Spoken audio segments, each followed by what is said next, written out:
북한의 해킹 시도가 급증하고 있다고 하는데요. 경제적 어려움 때문이라고 합니다. 오늘 생생토크에서 살펴봅니다.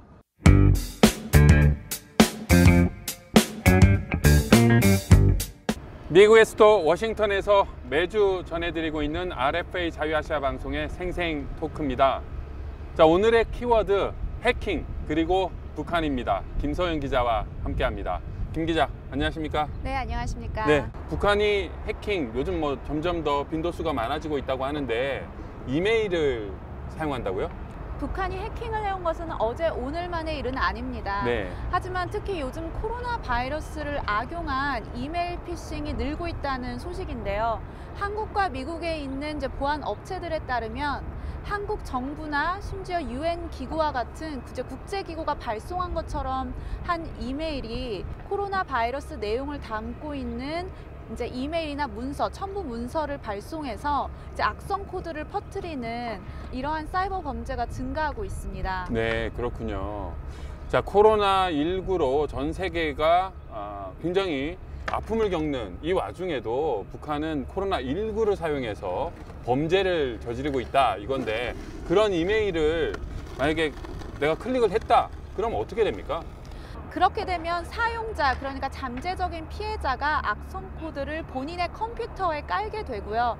그러면 해커는 그 악성 코드를 이용해서 그 사람의 컴퓨터에 접근을 할 수 있게 되는 거죠. 그래서 사용자가 컴퓨터를 켤 때마다 본인도 모르는 사이에 개인의 정보가 유출되게 됩니다. 네, 개인의 정보, 예를 들어서 나의 은행을 사용하는 내역이라든지 이러면 내 은행에 있는 돈을 빼갈 수도 있고 이런 거군요.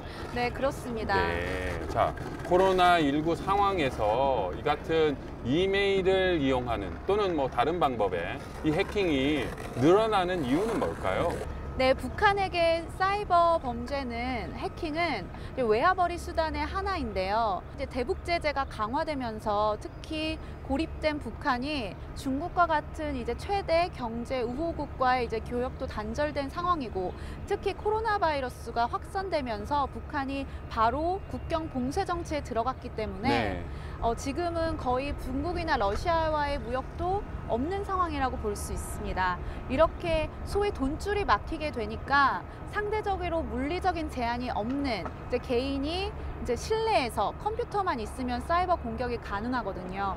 그렇기 때문에 이런 이메일 피싱과 같은 사이버 범죄에 좀 더 초점을 두는 것 같습니다. 네, 이메일로 코로나19 지금 상황이라든지 극복할 수 있는 방법 이런 제목이 온다면 사실 저 같아도 궁금해서 클릭하게 되고 열어보고 싶고, 또 요즘은 좀 더 예전보다 더 자세하게 읽어보는 것 같아요. 그래서 이게 해킹이냐 또는 정말 정당하게 정보를 보내오는 거냐 구분하기 힘들지 않을까요? 좀 어떻게 구분할 수 있는 방법 좀 가르쳐 주시면 좋겠네요.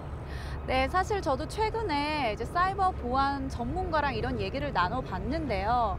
아무래도 소셜 엔지니어링 기술, 그러니까 전에는 해커들이 직접 그 컴퓨터에 접근을 해서 공격하는 방식이었다면, 네. 지금은 사람의 심리를 이용하는 거죠. 말씀하신 것처럼 지금 전 세계에서 코로나 바이러스에 대해 굉장히 예민하게 주시하고 있지 않습니까? 저도 만약에 당신이 확진자와 접촉했으니 당신의 최근의 이동 경로를 알려달라, 아니면 연락을 취해달라 라고 하면 바로 그 이메일을 열어볼 것 같거든요. 이렇게 사람의 심리를 이용해서 불안한 심리라든지 호기심 등을 자극해서 그 사용자가 직접 그 악성 코드를 깔게 되는 거죠.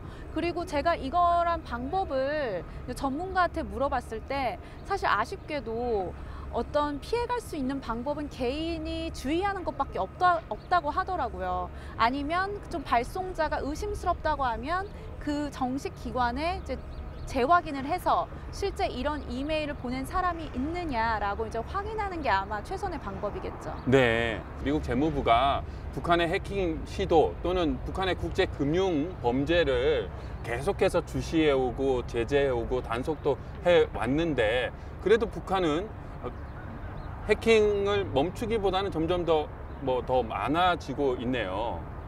어떻게 된 겁니까?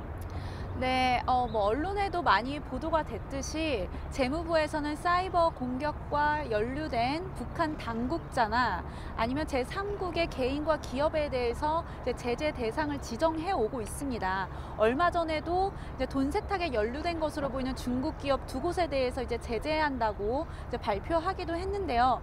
그럼에도 불구하고 이렇게 적발하기가 어려운 이유는 요즘 북한 해커들은 제3국에서 도용한 아이디를 이용해서 해외 서버를 우회해서 이용하고 있기 때문에 그 근원을 찾기가 어렵다는 거죠.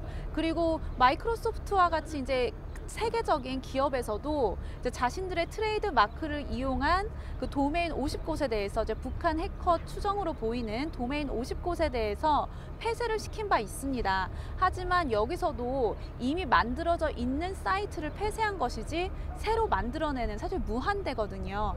새로 만들어내는 아이디나 사이트에 대해서는 좀 통제할 그 권한이 없기 때문에, 그리고 그것을 적발해내기 어렵기 때문에 계속해서 해커들이 만들어낸다면 주의하는 수밖에 없는 거죠. 네, 생생토크 오늘은 북한이 해킹이라고 하는 사이버 범죄를 이용해서 외화를 벌어들이려 한다라고 하는 내용을 김소영 기자와 함께 알아봤습니다. 김 기자 수고 많으셨습니다. 네.